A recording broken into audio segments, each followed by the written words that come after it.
Probably best to go back to the start with the Living End. How did you guys kind of get your break? We had a little bit of airplay on like PBS and Triple R and a little bit on Triple J, but the thing that really kind of gave us probably a big break was scoring the Green Day tour in '96. We saw that they were coming out here to Australia and decided we'd send them a CD and a t-shirt and a couple of stickers or whatever we had. It was pretty sort of DIY at that point. Sent it to them or their management company or something, just a little package saying, hey, you know, can we support you when you come out here? Yeah, right.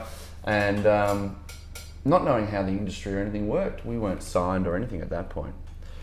And then a couple of months later, we got a call from an agent here who we kind of knew had gotten us some shows. And he said, you've got the Green Day tour. They got the package. Billy Joe listened to it. He loved the name because his favourite band was Husker Du, and they had a record called The Living End. Right, okay. So I think that kind of got us over the line.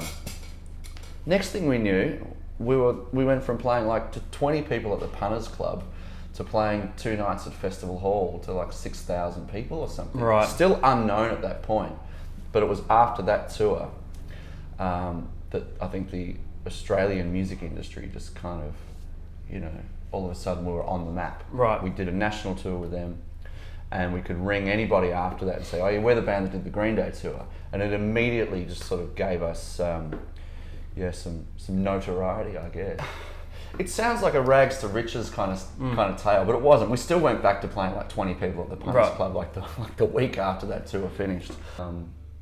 The next big thing was when we put out the Prisoner of Society single, right, which was like an EP on MDS, because they were the first ones to kind of sign the band, right, and it was like a distribution deal. Okay. And it went on to, you know, became the highest selling single of the year or something. Right. I think we even beat John Farnham.